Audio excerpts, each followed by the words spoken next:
Arsenal has finally won their game. They won Crystal Palace via penalty shootout 8-7. And that was a good one. So they are going to be facing Chelsea in the Carabao Cup semi-final. How do you feel? I feel very happy because... How do you feel? I feel excited. Is it welcoming? Very, very, very much. Yes, Are you relaxed? Arsenal, I'm much relaxed. We are always open for a challenge. You know that we have unfinished business. Chelsea versus Arsenal. Yeah. We have unfinished business. Their fans were making mouth. Our own fans were making our own mouth. They could not win us with 10 men. Arsenal fans, they are mocking us because we lost Caicedo and Declan Rice played more than Caicedo in the game. But now we have a second chance to prove to Arsenal that they can be beaten. And this is the best time. I think anybody now that is serious, anything that is serious can beat Arsenal. They played 3 small teams. Against Wolves, they almost lost the game. Against Everton, they were able to scramble just a win from a penalty. Now against Crystal Palace, this happened again. Doesn't it mean that Arsenal is kind of dwindling from their form and their sustainable football? It's not banter, it's not hate, it's something that I've observed. That's why I keep asking myself, like, it's not about you saying you can win the Premier League or you can play good football. Can you play that same pattern of football for 38 games? Winning the Premier League is very hard. Okay. So as it is now, I'm not scared. I believe Chelsea can beat Arsenal. Arsenal cannot keep up with, competing for the Champions League, competing for the Premier League, and also competing for Carabao Cup. They'll have to leave one. Yeah, that's where my point is, the competition. Because Arsenal, they are fighting for the Premier League. That's same Arsenal. They are fighting with their full chest for the Champions League. And probably by next year, the FA Cup will begin. And they will also want to fight for the Carabao Cup. So, okay, though they still have rotational players that they are sure that if they can bring them to the field, they can still deliver. Like we all have said time without number, that their second 11 is way stronger and can beat most big teams in Europe.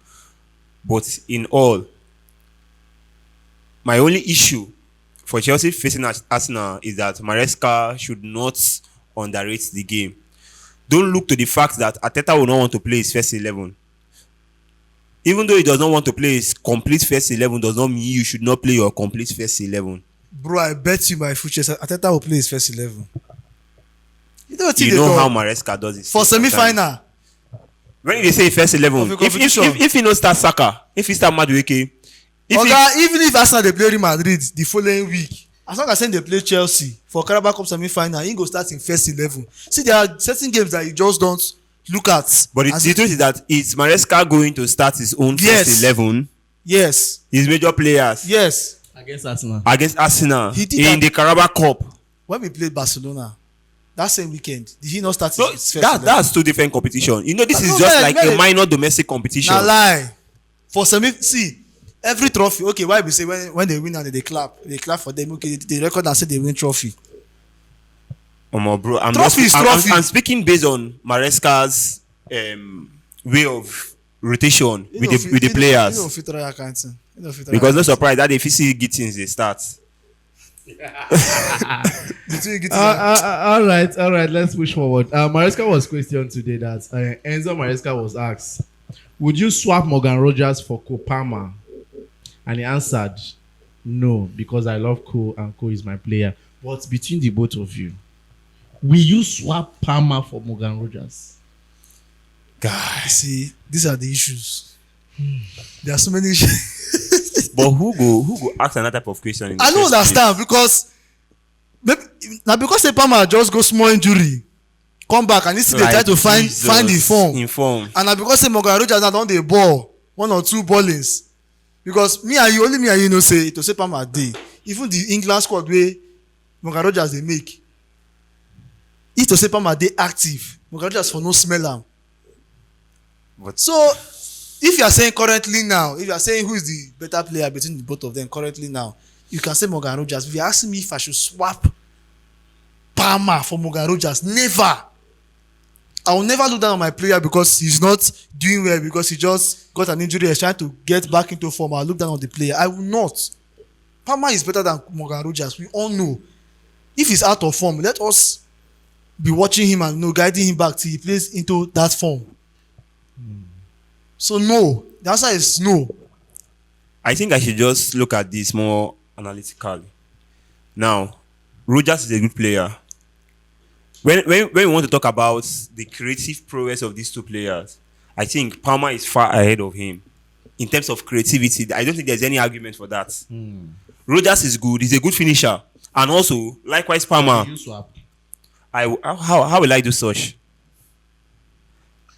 I want Chelsea to get Rogers. Why? Because Rogers is versatile. You can also use Palmer in your team and also use Rogers. Knowing that, yes, in the same squad, because he can navigate from the left wing and also help you hold your attacking midfield. And also use Palmer to navigate from the right wing and also help you hold your attacking midfield. These are two creative players. Having a player like Palmer and Rogers in your team, it's a plus to your team. But to bring down Palmer for Rogers, no. Do you know what Palmer has done? Palmer has done unimaginable things. Not just for Chelsea, but in the world, even in the England squad. Palmer is a much more global player than Morgan Rogers. Yes, Morgan Rogers is good. But in terms of the creativity, the finishing, for me, I still feel that Palmer has more clinicality in finishing than even Morgan Rogers. Because Morgan Rogers is just showing up all of a sudden this season based on the form of Aston Villa. All right. Okay. I guess you guys followed up the information, the trend yesterday, where Chelsea made a call for Semenyo, that they are involved in the deal, and later, some hours later, they say that they have backed out from the deal. Do you think we need a player like Semenyo in our club, in our team right now? If we are to do the business of signing Semenyo in this January transfer, do you think we need him? Do you think he's a player that is urgently needed, that will turn things for the club? Like, do you think we need Semenyo right now? They always talk this thing when they talk about player, and even when Chelsea went to buy Gittins and is it Pedro? Yes, I made this statement. The standard that Chelsea needs is beyond this certain level of players. Not that they are not good, but the standard we are looking for at Chelsea is beyond this certain level of players. I said it when we went to buy Gittins. I said it when we went to buy Pedro. So, coming to Semenyo now, he's playing very well, yes. We see that he's in form. So he's not the standard. But that is my question. Can he be that standard? Because we've seen instances of players, just hitting form in a particular season, and Chelsea just go and grab the player and buy the player. All of a sudden, the player can't handle the pressure of playing for Chelsea. Standard I mean is, when I talk about standard, I'm talking about a player who is good. You know that this one is good. Yeah. In and out of season. Yeah. Caicedo is a very, very good player in and out of season. Even though he's not in form, he's a very reliable player. Okay, thank you for the word reliable. Reliable is one thing. Secondly, the pressure to play for big teams. I know Rodrigo has not played for an English team before, but the reason why I'm putting out Rodrigo is because he's a good player. Even when he was at the bench, whenever he comes in for Real Madrid, he always make an impact. He's a reliable player, number 2. I pray Chelsea sign this Rodrigo for you. The way then you sign the lap for him. Where we buy the lap from? I don't want to don't carry the lap talk, they come for where I did. No worry, calm down, they come there. So when it comes to Semenyo, he's better than Gittins, obviously. In a way, he's even better than Garnacho. But Semenyo is the right winger. I know he's a versatile player. Yeah. He's a versatile player. And the reason why everybody is looking at him now is because he's in form. But the truth is that if he comes to Chelsea, can he handle playing for a team that has pressure? That is my question. So for me, I don't know if we can be able to.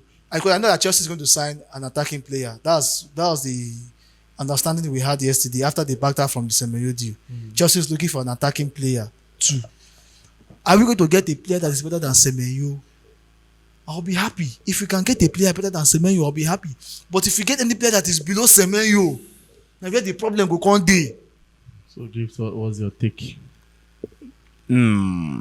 Semenyo. coming to Chelsea. It's not really a bad one for me, but But the deal is awful. But I just want to know what's your yes.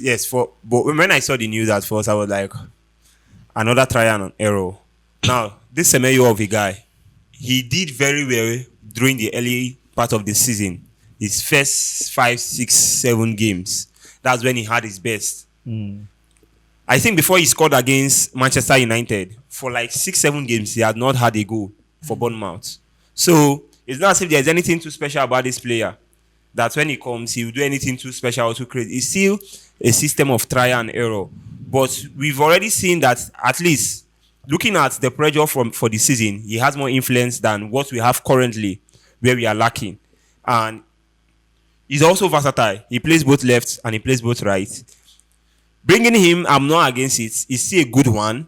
And we pray that when he comes, he improves. If he comes, if they even sign him. They don't cancel the deal. But since they don't already cancel the deal, but it wasn't a bad one. It's still a fair one, at least, to help us manage the distress we are going through in our left wing forward now. Okay. All right, that's a very good one. And also good news. Somebody say good news. Good news. Liam Delap is back. I think we good news. I already know now. I don't even bother. I think we good news. Estava is back. Yes, that one I've just seen good news. But Liam Delap. But in the lab, can I call his one kind mouth phone for you? Making hits, I beg, making hits first. But wait, the last 3 games, Pedro has not played badly. So can you say he's gradually coming back to form? Like when you say João Pedro has not played badly, like in which sense? In rating no increase now. 7 points. He has had almost 7 points. Concern rating. I just talk about it and they watch for pitch. They tell me No, rating. see the But mentality. I think he tried against Newcastle, but even though he did not really. Let do me well. shake the table now. I want to shake the table. You have brought in João Pedro, and let's talk about João Pedro. An informed João Pedro and an informed Nicolas Jackson. Who is better? I'll pick an informed João Pedro. Why?